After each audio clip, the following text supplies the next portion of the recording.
Hello students and especially ICC 2022 batch. Now this is your syllabus for semester 1 and semester 2. Let us look into semester 1 consisting of 50 marks. What are the chapters you have? Number 1 is revision of class 9. Number 2, class as the basis of all computation. Number 3, user defined methods. And number 4 is constructors.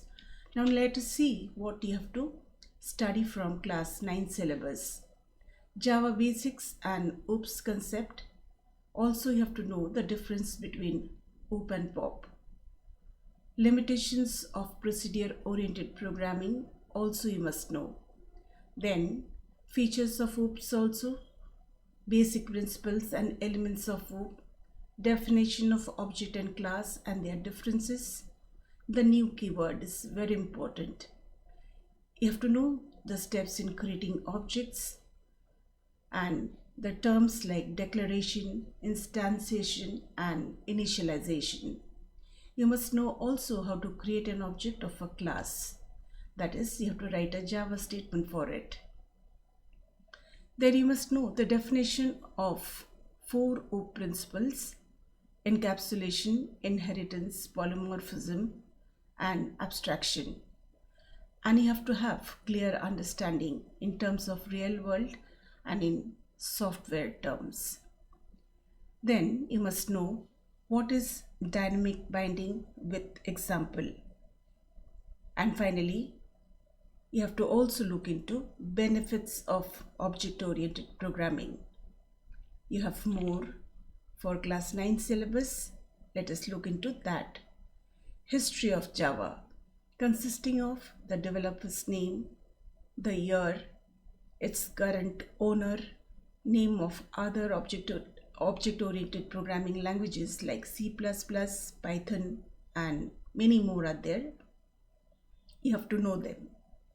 Then OOP principles. As I told you, all the 4 OOP principles that you have, you must know their definition and the advantages and disadvantages. Features of object-oriented programming, like Java uses both interpreter and compiler. It is a case-sensitive language and many more. OOP, especially you can call this as features of Java. Okay, then you have the total compilation process of Java. Here you have to know the source code, the bytecode, the machine code, the terms like JVM, JRE, API, JDK, IDE, JAVAC, etc.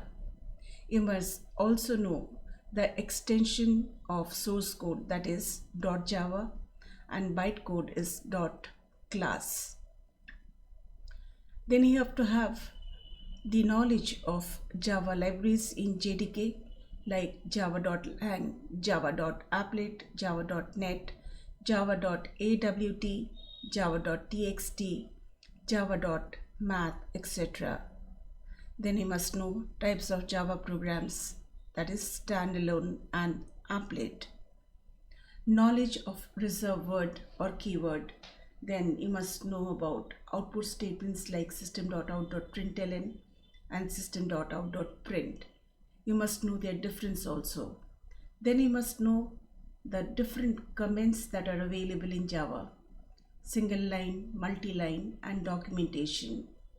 Then you must know about BlueJ IDE, and also you must know the difference between BlueJ and JDK. Now let us come into class as the basis of all computation. Here you have to know about data types in Java, their size and range, types of data types, that is primitive and non-primitive. You must know about tokens and its types of literals, ASCII code. Of the characters, you have to know especially the uppercase ASCII code, lowercase ASCII code, digits and spacebar. You must also know rules for naming identifiers, skip sequences. Now these are all very important topics that you have to know nicely. Static and dynamic initialization, you must have clear idea. Also, you must know about arithmetic expression. You must also know implicit and explicit type conversion. Knowledge of operators you must know. Okay, and types means the different types of operators that you have. You must know about operands and expression. And if an expression is given, you must know how to do the solution. Then you must know how to write Java expression also. The working of unary operator is also very important, so you must practice this part very nicely. Then you must know what are shorthand operators, binary or infix operators, arithmetic, relational, logical, ternary operator, and their usage. Here in this chapter, you have conditional statements like if, that is single branching, if else, double branching, and if else if ladder. Then you have switch case, and you must know also about fall through. Now the syntax of all this, and you must know the nested forms for predicting the output of all these conditional statements.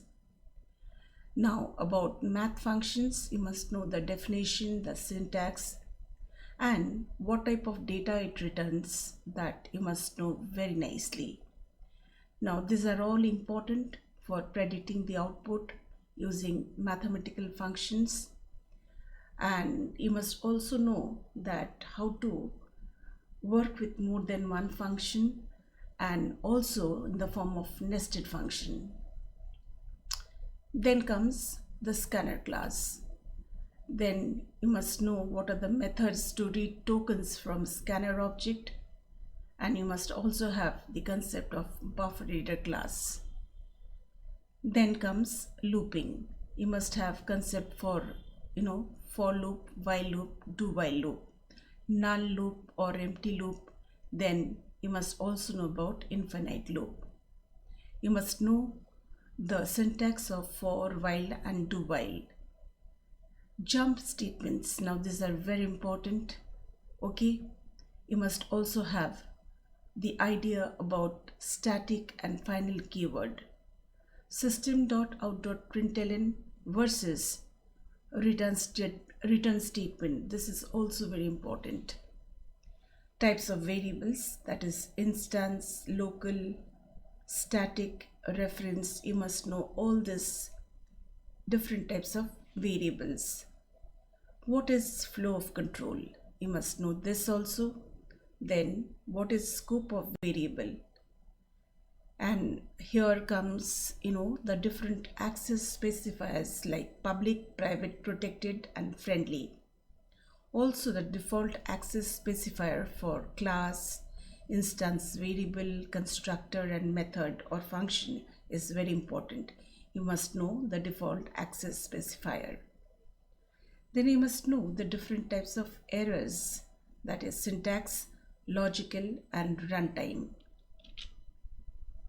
If you want to know more about class 9 syllabus, then look into my playlist, that is eShiksha's playlist, ICSE class 9 syllabus.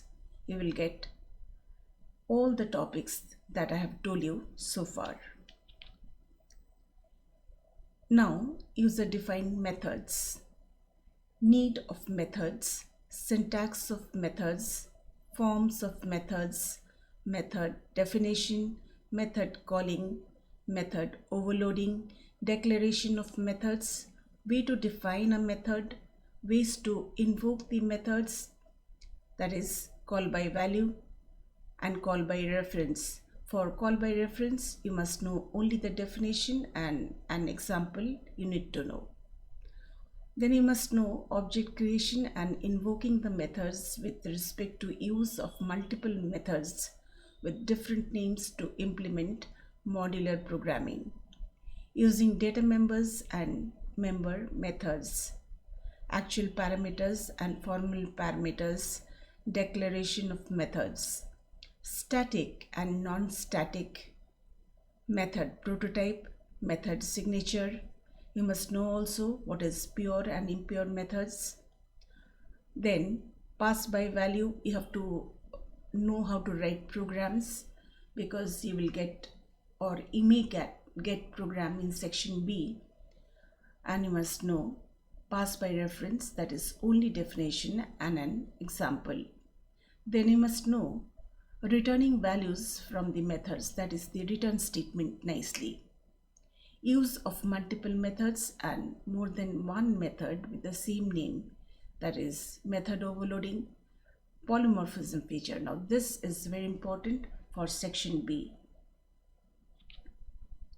If you want to know more about methods or functions, then look into eShiksha's playlist, that is user defined functions or methods, for all details. And finally comes constructors. For constructors, you must know definition of constructor, characteristics, types of constructors, use of constructors, constructor overloading, default constructor, parameterized constructor, constructor overloading, as I already told you. And you must know the difference between constructor and method very nicely. If you want to know more about constructor, look into my playlist, eShiksha's playlist, that is constructors in Java, for every detail of constructors.